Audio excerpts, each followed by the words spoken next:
Sagittarius, welcome to your weekly reading. This is for the sign of Sag. It is not going to resonate with every single one of you out there. This is also not Sun, Moon, or Venus sign specific.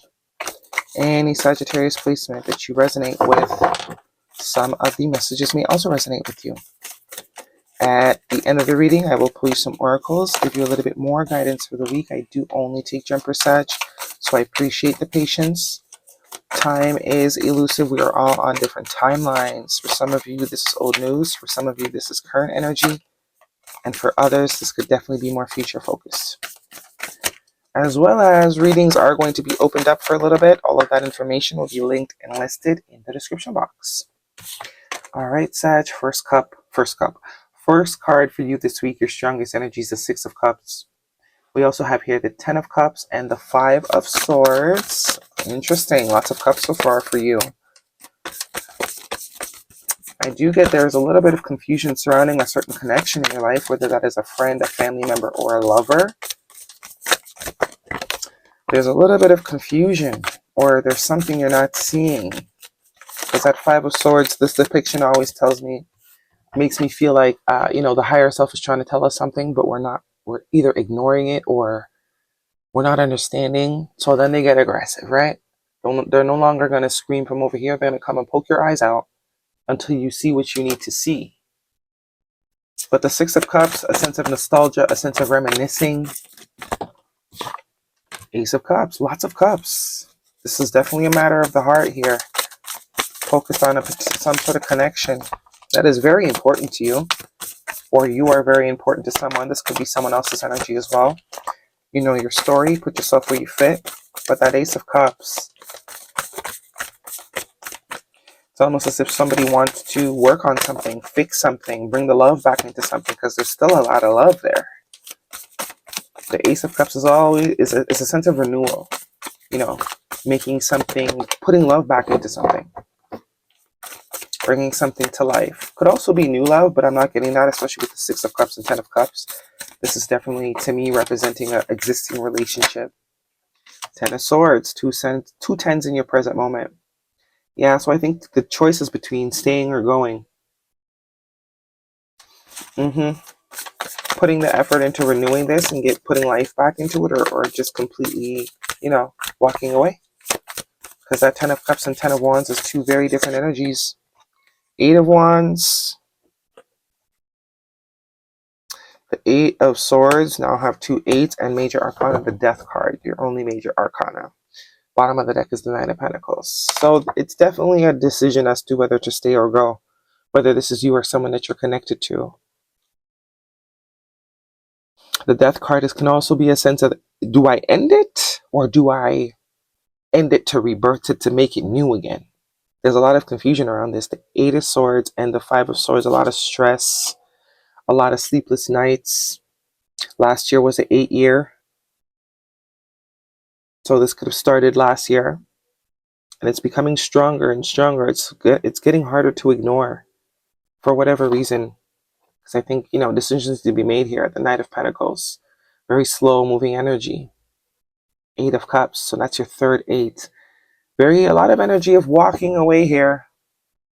And I think that's what's making this hard. Because whoever this is someone that is important to you. Whether it's a family member, a friend, or a lover. Someone that you have a lot of memories with, a lot of history with that 6 of Cups. But there is some sort of decision that needs to be made as to whether or not you're going to continue to invest or start over somewhere else completely. Because I do get a sense, maybe you feel as if, you're the only one that's sort of putting in the work here. That 10 of Wands is usually that energy of only one person carrying all the load and doing everything, one person solely responsible for the success or the demise of something. That is the feeling that one has. That's why they're deliberating. I love this person, but I can't keep being the only one to carry this. It's getting a lot. It's heavy. Lots of back and forth in the mind here, as you can see, and Spirit is like, Spirit ain't letting up either. That intuition, that higher self is like screaming, and it's getting harder to ignore. It's getting harder to cope. It's getting harder to sort of, look at that. Spirit is like on this person. Sleepless nights, anxiety.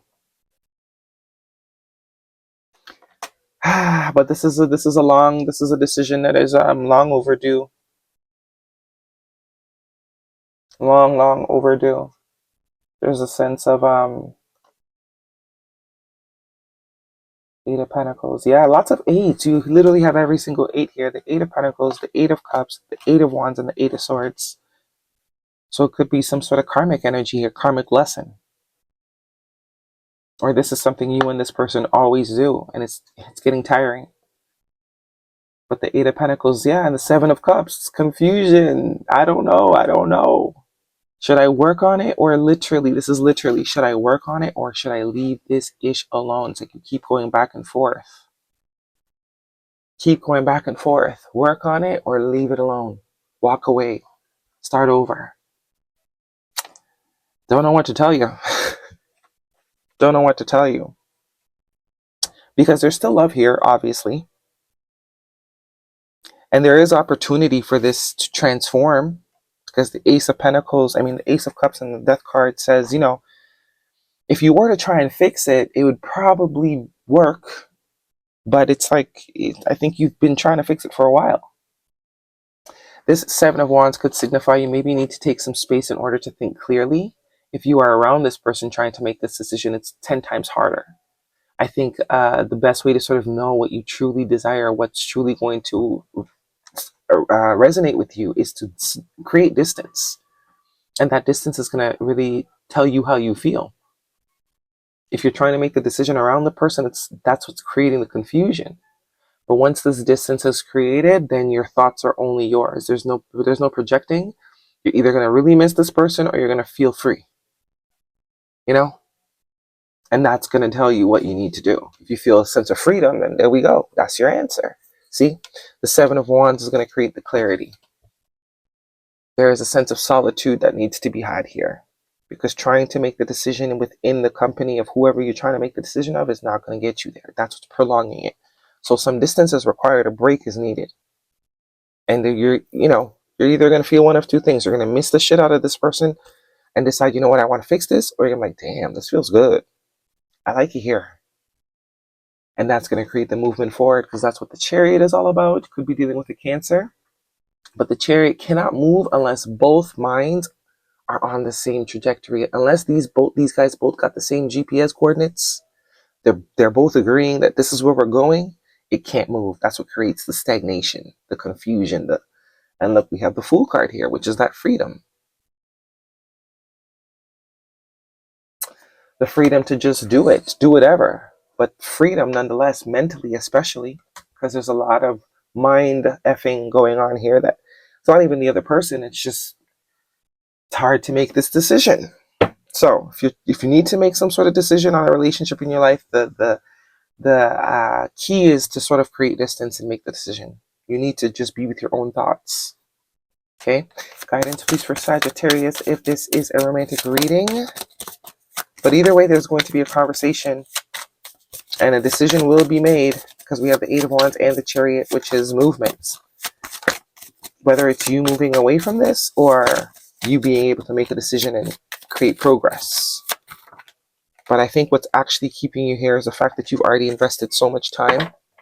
Chemistry. There's a strong magnetic connection here, and wedding. The situation involves marriage. That could also be making it hard. Especially if you're married to this person. There's kids, there's dogs, there's definitely could make it very hard to make a decision. But create a little bit of distance and it's going to be clear. You can't make the decision around the same situation. True love, this is a romance of a lifetime. So it's a mixed bag. Some of you are going to realize that absolutely you want to continue to invest and work on this. And some of you are going to decide, nah, I'm out of here. I'm done. Illuminating the truth. I am willing to see things clearly no matter the outcome. Yeah. Can we focus? Okay. That's that. So if there's some sort of decision you need to make, distance yourself from the decision or from the situation, and you'll get your answer real quick. If you live with your spouse, whatever, book yourself a hotel or go stay with some relatives for a night or two the decision will be made real quick. But laying next to this person every night, or, it's it's hard to make the decision. There's a solitude that needs to be had here. It's going to make things clear. Guidance, please, for Sag.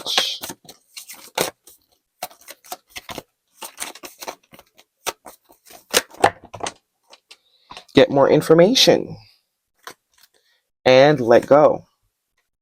So get more information, let go, be assertive. There's something better. That get more information is kind of confirming the distance thing. Once you sort of distance yourself and create that space around yourself, then it's going to be very clear what you need to do. Guidance, please, for Sag. Pets, getting a new pet or giving a current pet more love. This could be a pet, obviously, but this is definitely kind of what I'm getting here. The decision between getting a whole new situation, moving on, starting over, or fixing what you currently have. And bottom of the deck, someone else. Someone else is in the middle. Someone else is trying to sabotage this. That could be a thing. For some of you, honeymoon phase, attending someone's wedding, that could be a thing. There could be someone that is creating confusion for someone. Okay, guidance, please. Porcupine spirit, time for a beginner's mind. And horse spirit, freedom is yours, number 33. Some of you are definitely going to choose the new thing, a new thing, or just, to remove yourself from this altogether. Time for a beginner's mind.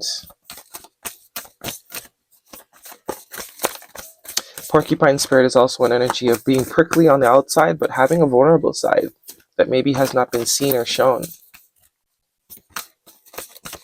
But this is also speaking to, if you want to, it's that saying, you can't create the solution with the same mind that created the problem. There needs to be a new way of approach of decision making. And if you have not tried distancing yourself from the situation yet, yeah.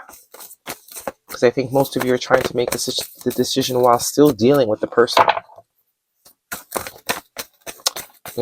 Go ghost for a little bit. Or just tell this person, hey, I need some time. Going through some things. I'll holler at you when I'm ready. But just know I'm fine, I'm good.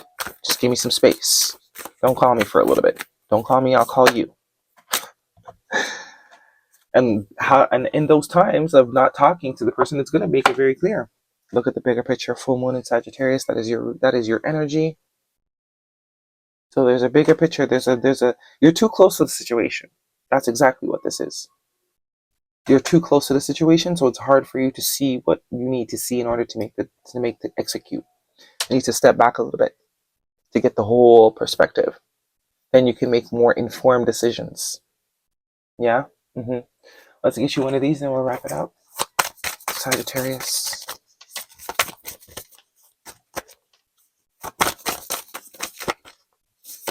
One card for Sag, please. Thank you. Go to bed knowing you've done everything you can. Yeah. This is tying back to the Ten of Wands. You've been trying, and it's becoming more difficult, but great distance. Okay, that is your reading, Sag. Hopefully it resonates with you. Thumbs me up. Do not forget to subscribe. See you guys next week.